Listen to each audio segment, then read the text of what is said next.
రెడికా breaking news చూస్తున్నాం. మాజీ మంత్రి విడదల రజనీకి మరో ఎదురు దెబ్బ తగిలింది. ఆమె సన్నిహితుడు శ్రీకాంత్ రెడ్డిని పోలీసులు అరెస్ట్ చేశారు. విడదల రజనీ కారును పోలీసులు అద్దెకించి ఆమెతో ప్రయత్నిస్తున్న శ్రీకాంత్ రెడ్డిని అదుపులోకి తీసుకున్నారు. ఒక వ్యక్తికి కోడిగుడ్ల కాంట్రాక్ట్ ఇప్పిస్తానని 28 లక్షలు మోసం చేశారని శ్రీకాంత్ రెడ్డిపై చీటింగ్ కేసు నమోదైంది. కాగా ఇవాళ శ్రీకాంత్ రెడ్డిని కోర్టులో హాజరుపరిచారు పోలీసులు.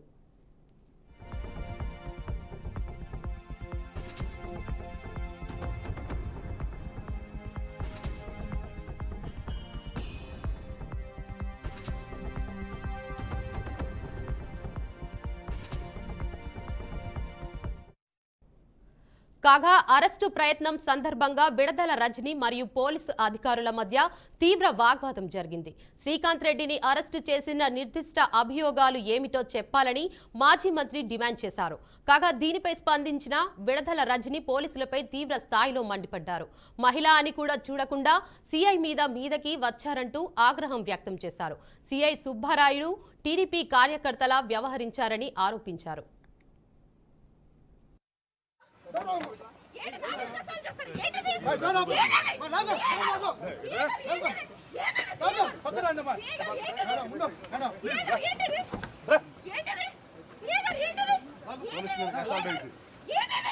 చెప్పారు మేడం, మీరు అసలు చెప్తారు, మేము కేసు కడతాం.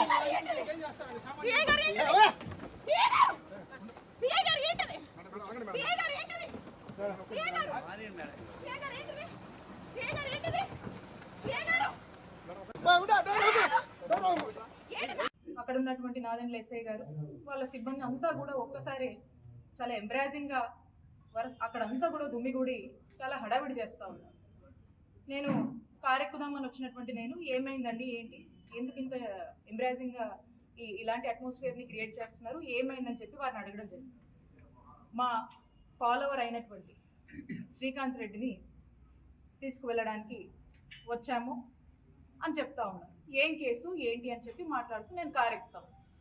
ఏం కేసు ఏంటంటే ఏవో కేసులు ఉన్నాయి, చెప్పాలా మీకు, ఉన్నాయి కేసులు ఉన్నాయి, ఎఫ్ఐఆర్లు ఉన్నాయి, ఇంకేవో ఉన్నాయి, మేము తీసుకెళ్ళాలి, అరెస్ట్ చేయాలి అని చెప్పి మాట్లాడుతాం. సరేనండి, అలా ఏమన్నా ఉంటే మేమందరం కూడా వస్తాము, మా నాయకులందరూ కూడా ఉండి మేమందరం కూడా వస్తాము. ఏం కేసు ఏంటి, దాని వివరాలు ఇవ్వండి, ఖచ్చితంగా అట్లాంటిది ఏమన్నా ఉంటే ఖచ్చితంగా వస్తాం. మీరు ఇప్పటి వరకు ఎన్ని అరెస్టులు చేయలేదు, చిల్లూరుపేట నియోజకవర్గంలో ఎంతమందిని జైలు పాలు చేయలేదు. మీరు చేసేవి ఇక్కడ కూడా మీరు చేయాల్సినటువంటి ఇల్లీగల్ కేసులు మీరు కట్టారు, మీరు చేయాల్సినటువంటి అరెస్టులు చేశారు, జైలుకి ఇవ్వాల్సినవి మీరు చేస్తూనే ఉన్నారు, మేము కూడా చూస్తూనే ఉన్నాం. ఈ రోజున స్పెసిఫిక్గా ఏంటండి, కారణం ఏంటి, ఏం ఎఫ్ఐఆర్ ఉంది, దేని తాలూకా అని మేము డీటెయిల్స్ ఇవ్వండి, ఖచ్చితంగా మేము సహకరిస్తామని మాట్లాడుతుంటే సుబ్బనాయుడు గారు తను ఒక సిఐ అనేది కూడా పక్కన పెట్టి ఒక టీడీపీ కార్యకర్త మాదిరి ఏ విధంగా కూడా అక్కడ ఒక మహిళనని, ఒక మహిళా మంత్రిగా పనిచేశాను గతంలో అని, ఇక్కడ శాసనసభ్యురాలుగా కూడా పనిచేశాను అనేటువంటి విషయాన్ని పూర్తిగా కూడా పక్కన పెట్టి నన్నే థ్రెటనింగ్ చేస్తూ ఆఖరికి ఏ విధంగా కూడా తను, మీరందరూ కూడా చూశారు, ఆ వీడియో అందరూ చూశారు, ఏ విధంగా మీదకి వచ్చి నా కారు దగ్గర నేను ఉంచున్నా, నా కారు నేను ఎక్కుతుంటే నా సీట్లో ఉంచి తను నన్ను అక్కడి నుంచి అసలు ఏం పదాలు వాడాలో కూడా మనకు అర్థం కావట్లేదు. అలాంటి బిహేవియర్, అలాంటి నేచర్ని తను ప్రదర్శించి ఒక మహిళ అనే మినిమం కర్టసీ కూడా మర్చిపోయి అతను మీదికి వచ్చి ఏ విధంగా నన్ను ఇబ్బంది పెట్టి కారు నుంచి బయటికి లాగేటువంటి ప్రయత్నం చేశారో మీరందరూ కూడా. ఇక దీనిపై మరింత సమాచారాన్ని మా ప్రతినిధి వాసుబాబు అందిస్తారు. వాసుబాబు. రైట్ దేవిక, మాజీ మంత్రి విడదల రజనీ ప్రధాన అనుచరుడు వైసీపీ సానుభూతి పరుడైన మానుకొండ శ్రీకాంత్ రెడ్డిని పల్నాడు జిల్లా చిలుకూరుపేట పోలీసులు నిన్న అదుపులోకి తీసుకున్నారు. పలు కేసుల్లో నిందితుడిగా ఉన్న శ్రీకాంత్ రెడ్డి అదుపులోకి తీసుకునే సమయంలో కొంత హైడ్రామా చోటు చేసుకుంది. పల్నాడు జిల్లా నాదెండ్ల మండలం వైసీపీ నాయకుడైన సీతారామిరెడ్డిని పరామర్శించడానికి వెళ్లిన మాజీ మంత్రి విడదల రజనీ కారులో శ్రీకాంత్ రెడ్డి ఉన్నట్టు పోలీసులకు సమాచారం అందింది.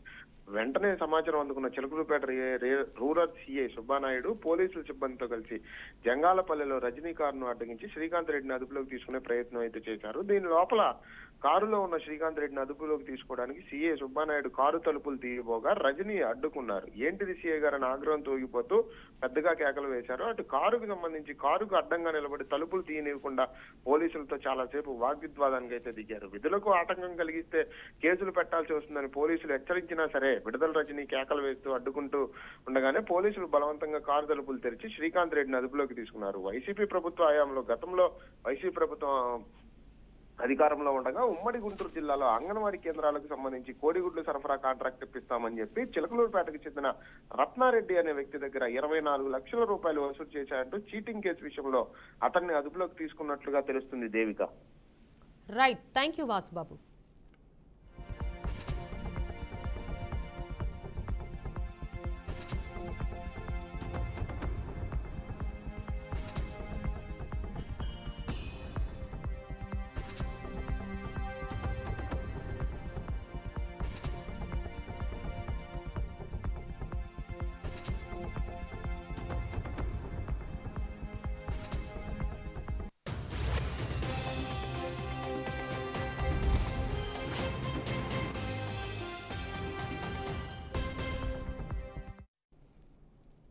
ప్రతిపక్ష రాజ్యసభ నాయకుడు కాంగ్రెస్ పార్టీ జాతీయ అధ్యక్షుడు మల్లికార్జున ఖర్గే ప్రధాని మోడీకి మరోసారి లేఖ రాశారు.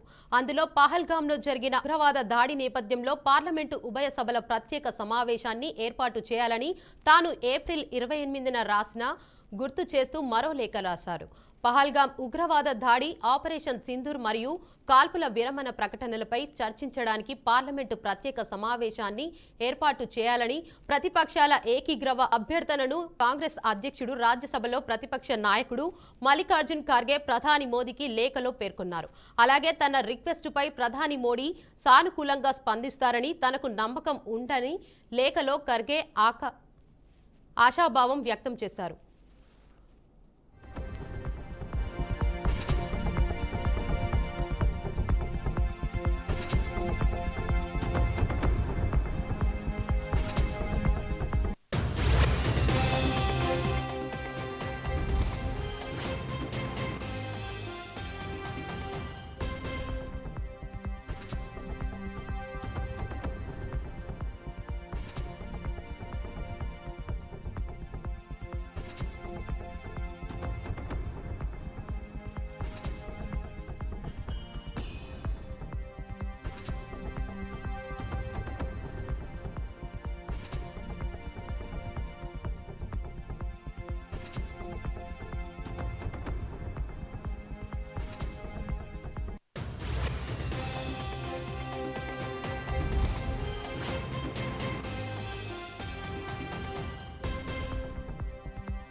ప్రతిపక్ష రాజ్యసభ నాయకుడు కాంగ్రెస్ పార్టీ జాతీయ అధ్యక్షుడు మల్లికార్జున ఖర్గే ప్రధాని మోడీకి మరోసారి లేఖ రాశారు. అందులో పహల్గాంలో జరిగిన అమానుష ఉగ్రవాద దాడి నేపథ్యంలో పార్లమెంటు ఉభయ సభల ప్రత్యేక సమావేశాన్ని ఏర్పాటు చేయాలని తాను ఏప్రిల్ 28న రాసిన గుర్తు చేస్తూ మరో లేఖ రాశారు. పహల్గాం ఉగ్రవాద దాడి, ఆపరేషన్ సింధూర్ మరియు కాల్పుల విరమణ ప్రకటనలపై చర్చించడానికి పార్లమెంటు ప్రత్యేక సమావేశాన్ని ఏర్పాటు చేయాలని ప్రతిపక్షాల ఏకగ్రీవ అభ్యర్థనను పునరుద్ఘాటిస్తూ కాంగ్రెస్ అధ్యక్షుడు రాజ్యసభలో ప్రతిపక్ష నాయకుడు మల్లికార్జున్ ఖర్గే ప్రధాని మోదీకి లేఖలో పేర్కొన్నారు. అలాగే తన రిక్వెస్టుపై ప్రధాని మోడీ సానుకూలంగా స్పందిస్తారని తనకు నమ్మకం ఉందని లేఖలో ఖర్గే ఆశాభావం వ్యక్తం చేశారు.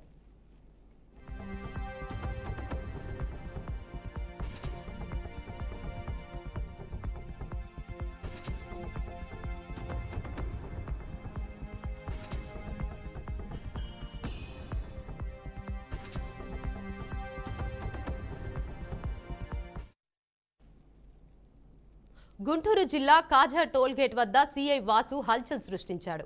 సైరన్ వేస్తూ టోల్గేట్ వద్దకు వచ్చిన సీఐ తన వాహనానికి అడ్డంగా ఉన్న వాహనదారుడిపై దాడికి పాల్పడ్డాడు. సైరన్ వేసిన వాహనాన్ని అడ్డం తీయలేదని కారు యజమానిని సాంబశివరావుపై విచక్షణంగా దాడి చేశాడు. కారులో ఉన్న మరో యువకుడు కొట్టద్దని వేడుకున్నాడు. దీంతో సీఐ తీరుపై ఆగ్రహం వ్యక్తం చేస్తూ కారు యజమాని మంగళగిరి స్టేషన్లో ఫిర్యాదు చేశాడు. సీఐ వాసుపై చర్యలు తీసుకోవాలని టీడీపీ నేత కొమ్మినేని సాంబశివరావు డిమాండ్ చేశాడు. కే సాయి కుమార్ అండి నా పేరు. సాయంత్రం 6 గంటలకి టోల్ ప్లాజా దగ్గర వస్తుండగా వాహనమును నిదానంగా వస్తుంటే వెనకాల సిఐ తాడికొండ సిఐ గారు సైరన్ వేసి కారు తీవా ఏంటి అని చెప్పి నా దగ్గరికి వచ్చి నన్ను బెదిరించి ఏంట్రా అని చెప్పని దూషించి దుర్భాషలాడి నన్ను కొట్టి బలంగా 5-6 దెబ్బలు ఇక్కడ బలంగా కొట్టి కారు పక్కా తీసుకెళ్ళి నువ్వు కారు పక్క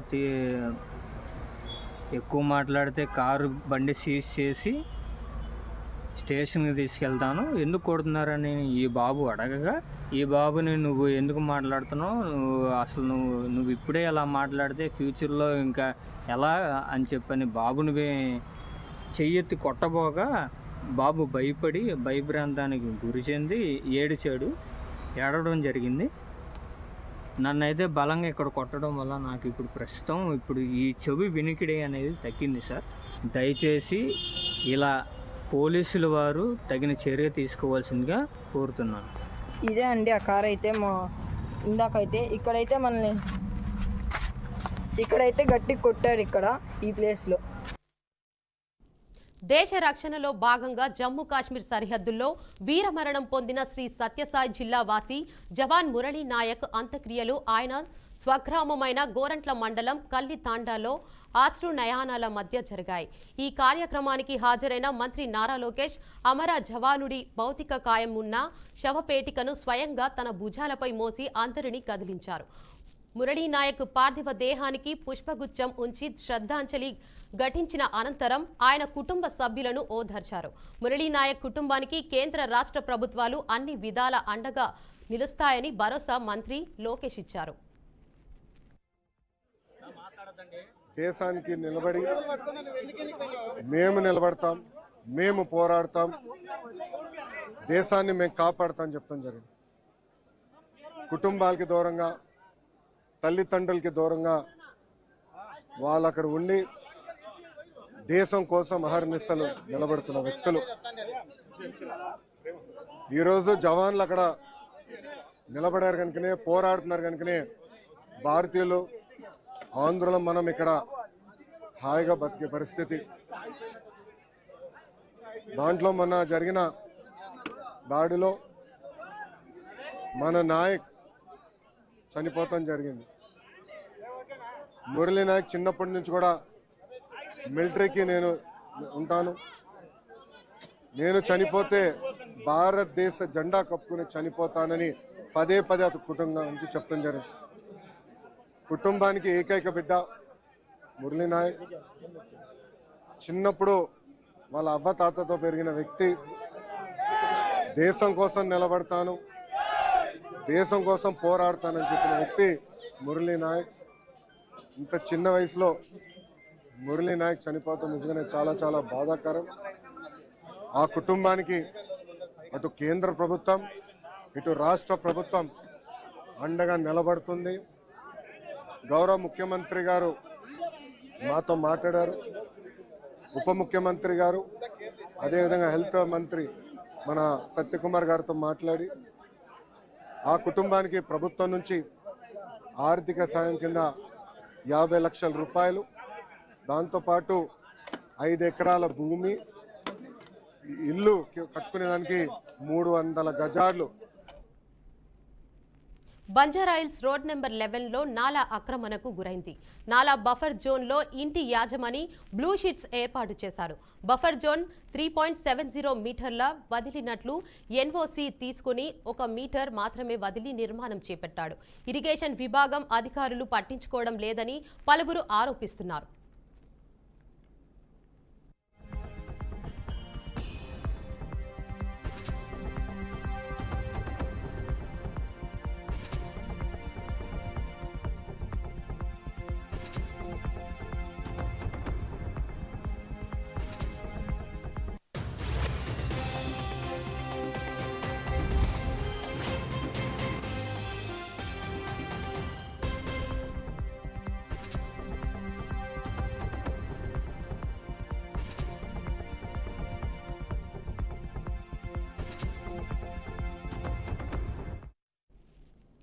సిపిఐ జాతీయ కార్యదర్శి కె నారాయణ బీజేపీ నాయకులపై ప్రధాని నరేంద్ర మోదీ వైఖరిపై తీవ్ర స్థాయిలో విమర్శలు గుప్పించారు. గతంలో తాను యుద్ధం వద్దని శాంతియుత పరిష్కారం కావాలని అన్నందుకు తనను పాకిస్తాన్ పంపాలంటూ బీజేపీ నేతలు వ్యాఖ్యానించారని గుర్తు చేశారు. ఈ నేపథ్యంలో పాక్ ఆక్రమిత కాశ్మీర్ను స్వాధీనం చేసుకోకుండానే పాకిస్తాన్తో కేంద్ర ప్రభుత్వం శాంతి చర్చలు జరపడాన్ని ఆయన ప్రశ్నించారు.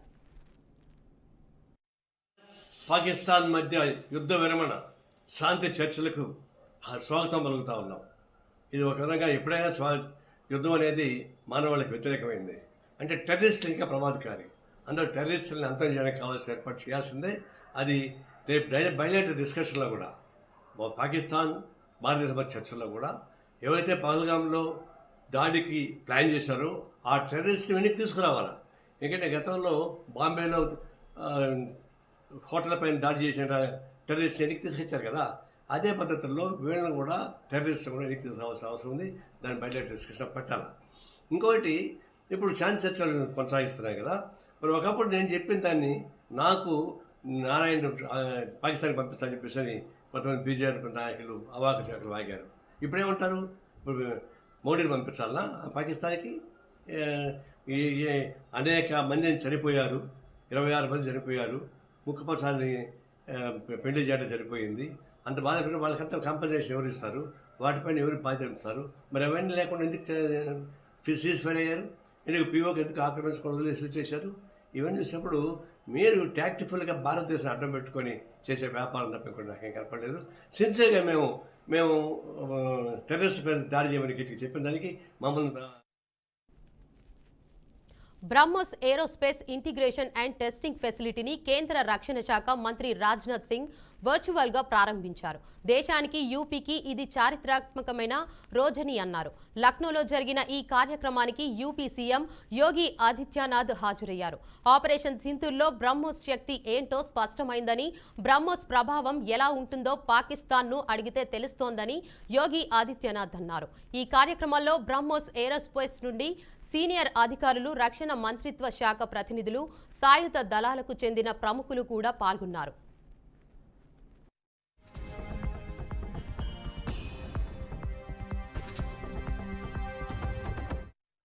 आप सब तो जानते ही हैं कि आज नेशनल टेक्नोलॉजी डे है।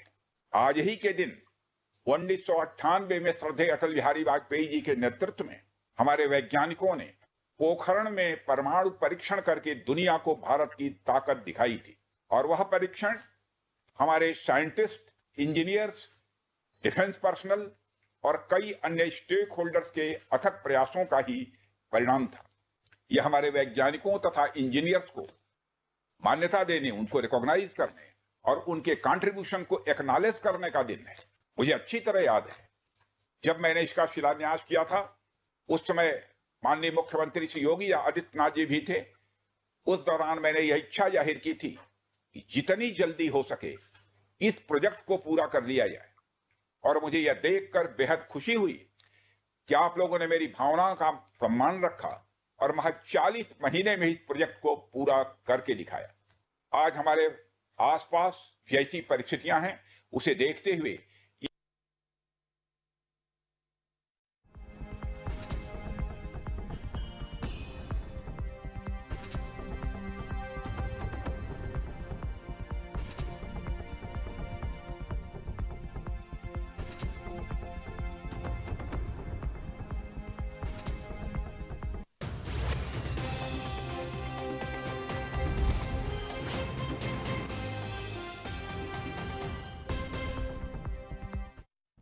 BrahMos aerospace integration and testing ఫెసిలిటీని కేంద్ర రక్షణ శాఖ మంత్రి రాజ్నాథ్ సింగ్ వర్చువల్ గా ప్రారంభించారు. దేశానికి, యూపీకి ఇది చారిత్రాత్మకమైన రోజని అన్నారు. లక్నోలో జరిగిన ఈ కార్యక్రమానికి యూపీ సీఎం యోగి ఆదిత్యనాథ్ హాజరయ్యారు. ఆపరేషన్ సింధూర్లో బ్రహ్మోస్ శక్తి ఏంటో స్పష్టమైందని, బ్రహ్మోస్ ప్రభావం ఎలా ఉంటుందో పాకిస్తాన్ను అడిగితే తెలుస్తోందని యోగి ఆదిత్యనాథ్ అన్నారు. ఈ కార్యక్రమంలో బ్రహ్మోస్ ఏరోస్పేస్ నుండి సీనియర్ అధికారులు, రక్షణ మంత్రిత్వ శాఖ ప్రతినిధులు, సాయుధ దళాలకు చెందిన ప్రముఖులు కూడా పాల్గొన్నారు.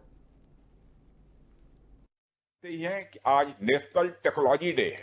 आज ही के दिन 1998 में श्रद्धेय अटल बिहारी वाजपेयी जी के नेतृत्व में हमारे वैज्ञानिकों ने पोखरण में परमाणु परीक्षण करके दुनिया को भारत की ताकत दिखाई थी और वह परीक्षण हमारे साइंटिस्ट, इंजीनियर्स, डिफेंस पर्सनल और कई अन्य स्टेक होल्डर्स के अथक प्रयासों का ही परिणाम था।